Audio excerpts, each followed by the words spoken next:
Pessoal, dando continuidade, né, ainda sobre as indicações da terapia nutricional enteral, então a gente chega à conclusão de que sempre que a ingestão alimentar estiver inadequada para atingir a necessidade energética e proteica, existe sim indicação da terapia enteral, tá? Normalmente, né, em quase aí 70% dos casos, quais são as causas que levam a essa ingestão alimentar inadequada, né, por via oral principalmente? Uma das causas poderia ser a anorexia, tá?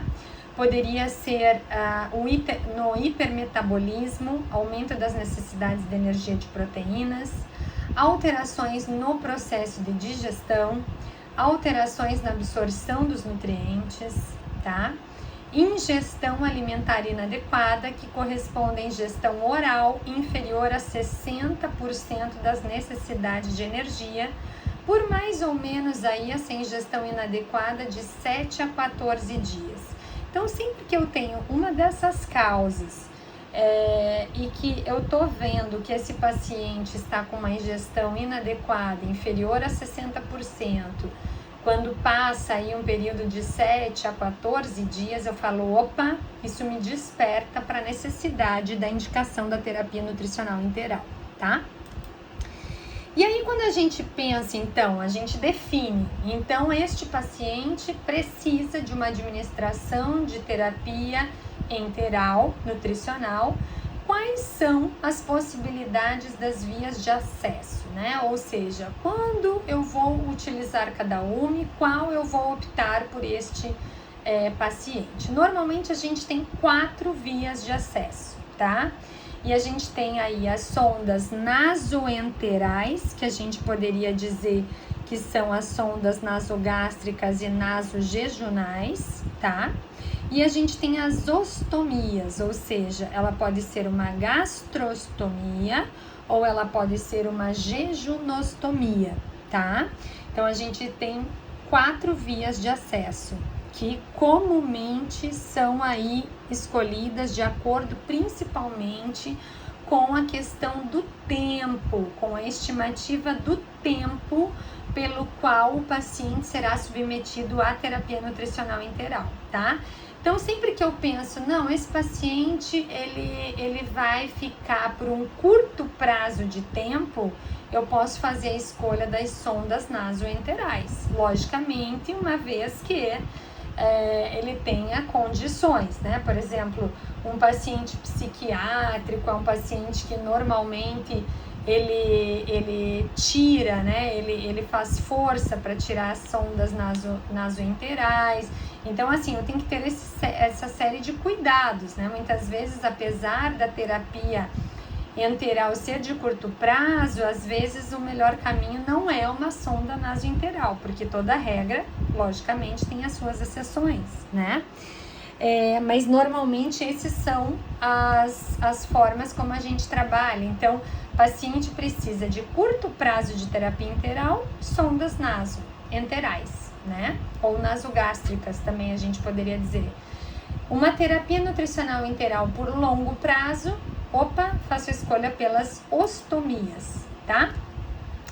Nessa figura aqui, né, nesse algoritmo que a gente chama de escolha de acesso enteral, né, da Aspen de 2010, a gente vê exatamente a questão do tempo. Então, a nutrição enteral, se ela tiver a escolha de curto tempo, e aí vocês vão me perguntar, professora, o que seria curto prazo de tempo ou curto tempo?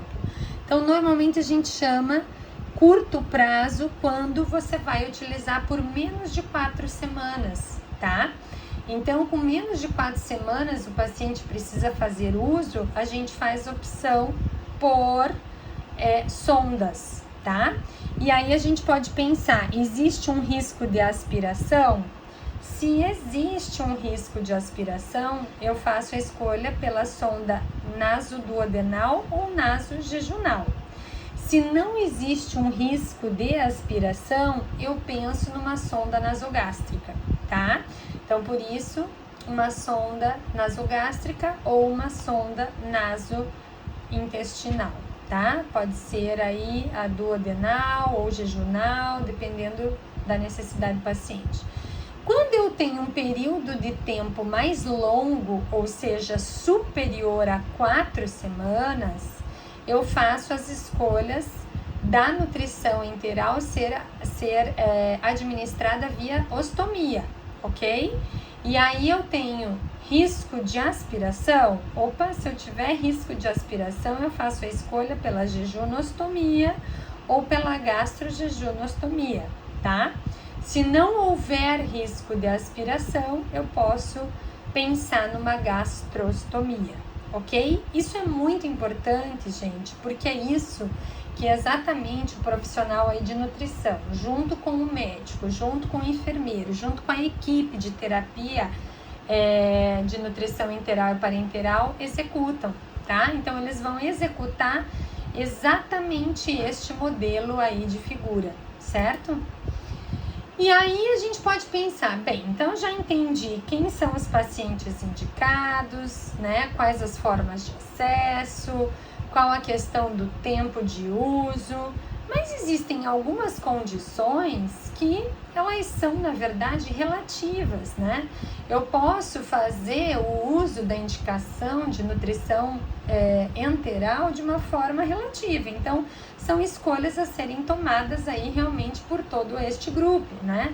Então, por exemplo, quando eu tenho uma enterite por quimioterapia e radioterapia, pancreatite, a síndrome do intestino curto, por exemplo, um câncer, né, onde eu vou ter um hipermetabolismo muito alto, normalmente uma baixa ingestão aí de calorias via oral, mas aí será que vale a pena? Como que tá a questão emocional do paciente? Tá? Então, assim, é uma discussão realmente de uma equipe que deve atuar em conjunto para chegar nessa conclusão. Síndromes de má absorção, né, doença inflamatória intestinal, situações clínicas de hipermetabolismo, queimados, pacientes queimados que têm um hipercatabolismo, tá?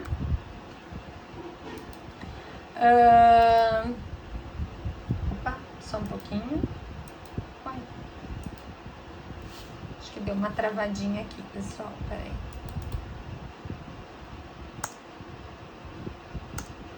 Não, desculpa, peraí.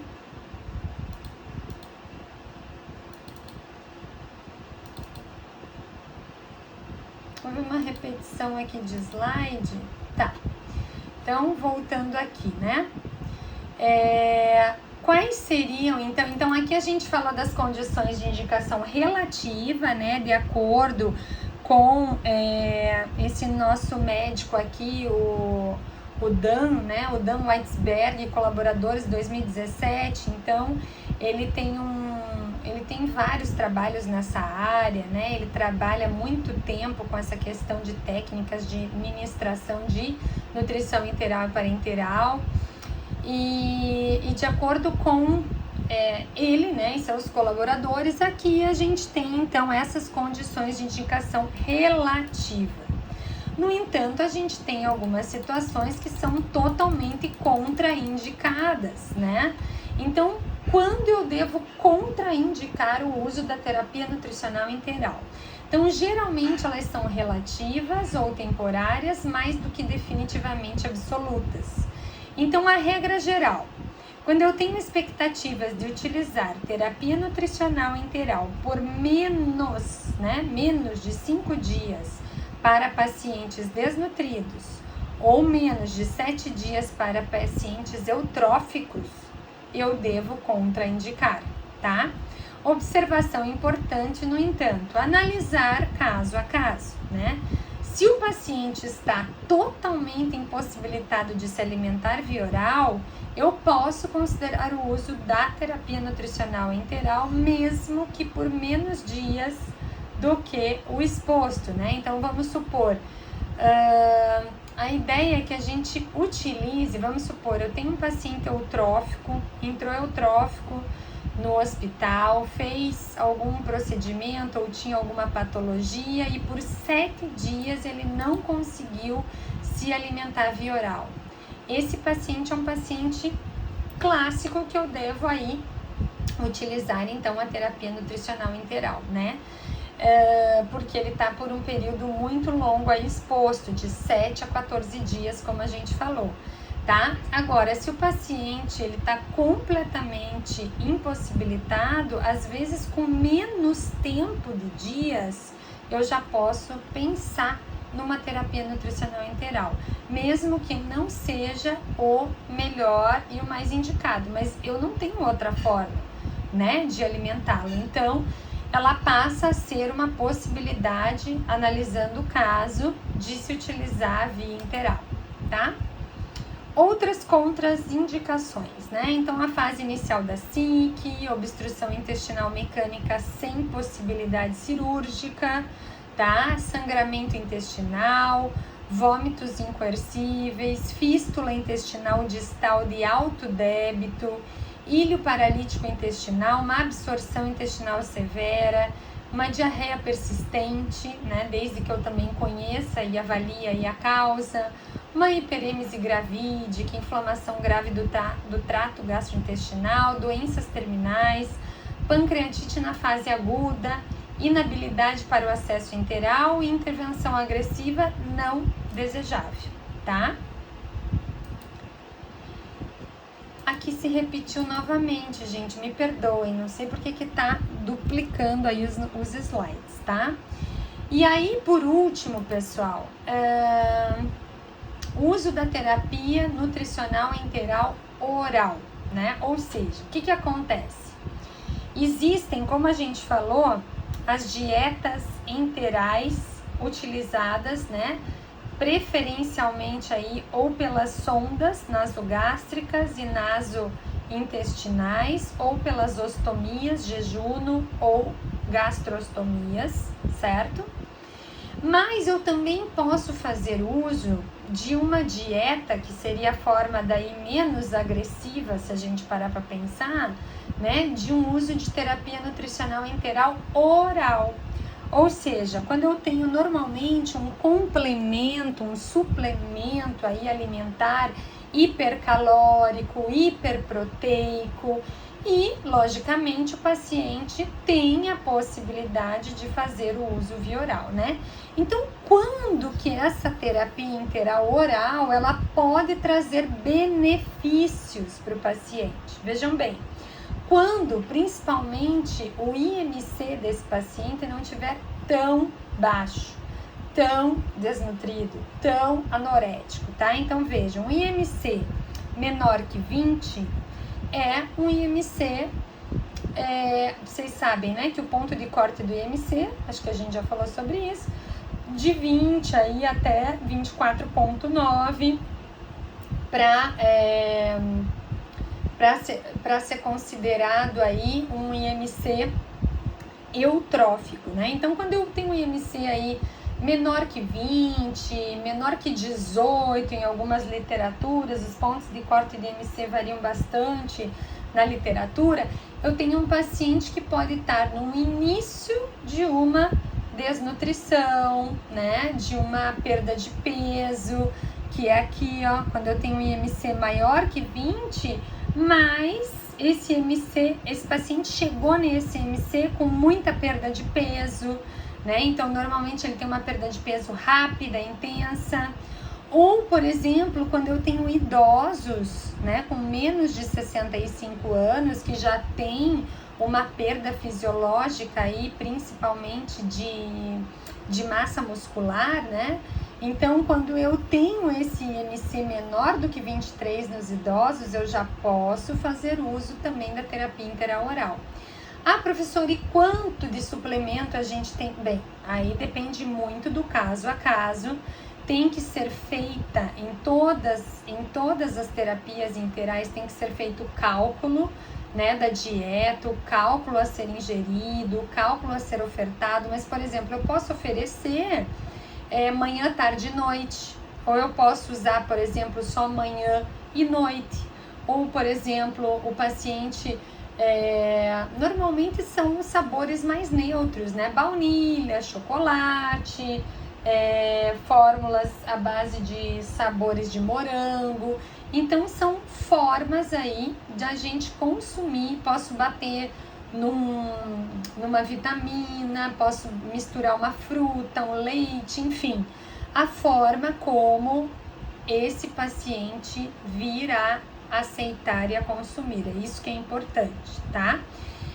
Normalmente são quantidades não muito grandes, de 150, 200, 250 ml no máximo, né?